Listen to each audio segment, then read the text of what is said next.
ನರೇಂದ್ರ ಮೋದಿ ಅವರ ಬಗ್ಗೆ ಮಾತನಾಡ್ತಾರೆ. ಬಹುಶಃ ಇವತ್ತು ಮಹಾರಾಷ್ಟ್ರದಲ್ಲಿ ನರೇಂದ್ರ ಮೋದಿ ಅವರು ಒಂದು ರಿಸರ್ವ್ ಬ್ಯಾಂಕ್ ಕಾರ್ಯಕ್ರಮದಲ್ಲಿ ಭಾಗವಹಿಸಿದ್ದಾರೆ.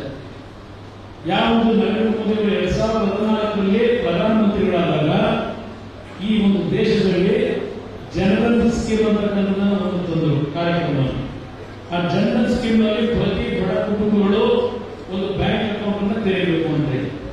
ಆ ಪ್ರಾರಂಭ 2014 ವರ್ಷದಲ್ಲಿ ಬ್ಯಾಂಕ್ ಅಕೌಂಟ್ಗಳನ್ನು 1 ಕೋಟಿ 1 ಕೋಟಿ ಇಡೀ ದೇಶದ 50 ಕೋಟಿ ಜನರಿಗೆ ಪ್ರಾರಂಭ ಆದಂತಹ ಖಾತೆ.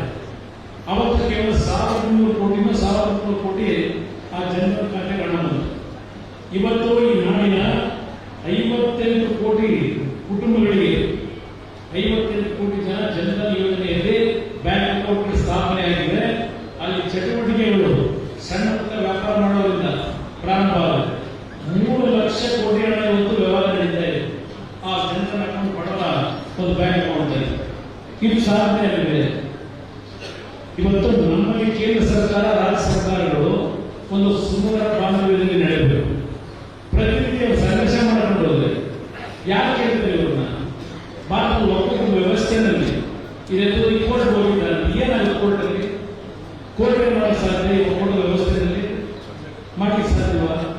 ಇದೆಲ್ಲ ಒಂದು ಯೋಚನೆ ಮಾಡಿ 5 ಕಾರ್ಯಕ್ರಮಗಳ ಬಗ್ಗೆ ನಮ್ಮ ತಾಯಂದಿರಿಗೆ ದಯವಿಟ್ಟು ಬದಲಾಗಬೇಡಿ. ನಮ್ಮ ಕಾರ್ಯಕ್ರಮ ಈ ರಾಜ್ಯದಲ್ಲಿ ಇವತ್ತು ಬಿಜೆಪಿ ಮತ್ತು ಜೆಡಿಎಸ್ ನ ಮೈತ್ರಿಯ ಸರ್ಕಾರ ಮಾಡಿರ್ತಕ್ಕಂಥ ಉದ್ದೇಶ ನಾವು ಏನೋ ಒಂದು ರಾಜಕಾರಣದಲ್ಲಿ ಸ್ಥಾನ ಗಿಟ್ಟಿಸಿಕೊಳ್ಳಬೇಕು ಅನ್ನೋದಲ್ಲ. ಒಂದು ಸ್ಪಷ್ಟವಾಗಿ ಬೆಂಗಳೂರಿನ ಪ್ರಭುತ್ವ ಮತದಾರರು ಏನಿದ್ದೀರಿ, ನಿಮ್ಮ ಮುಂದೆ ನಾನು ಇವತ್ತು ವೇದಿಕೆ ಮುಖಾಂತರ ನಾಡಿನ ಜನತೆಗೆ ಹೇಳಲಿಕ್ಕೆ ಬಯಸಿದ್ದೇನೆ. ಯಾವ ಕರ್ನಾಟಕದ ಲೋಕಸಭಾ ಸದಸ್ಯರ ಮೇಲೆ ಕಾಂಗ್ರೆಸ್ ನಾಯಕರಿಗೆ ಪ್ರತಿದಿನ ದಾಳಿ ಮಾಡ್ತಾ ಇದ್ದಾರೆ. ಕಳೆದ ಬಾರಿ 25 ಜನ ಗೆದ್ದೋದ್ರಿ. ನರೇಂದ್ರ ಮೋದಿ ಅವರ ಮುಂದೆ ನೀವು ಬಾಯಿಗಿರಲಿಲ್ಲ, ನೀವು ಧ್ವನಿಗಿಲ್ಲ ಅಂತಕ್ಕಂಥ ಹಲವಾರು ರೀತಿಯ ಕೀಳು ಪದಗಳ ಒಂದು ಮಾತುಗಳನ್ನು ಹೇಳಿದ್ದಾರೆ. ನಾನು ಇದೇ ಕಾಂಗ್ರೆಸ್ ನಾಯಕರು ಕೇಳ್ತೀನಿ.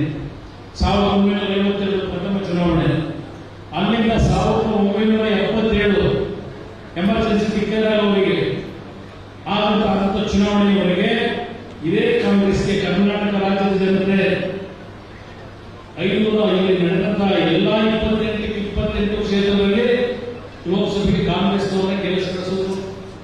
ಪ್ರತಿ ಚುನಾವಣೆಯಲ್ಲಿ ರಾಜ್ಯ ಸರ್ಕಾರ ಕಾಂಗ್ರೆಸ್ ರಾಜ್ಯ ಸರ್ಕಾರ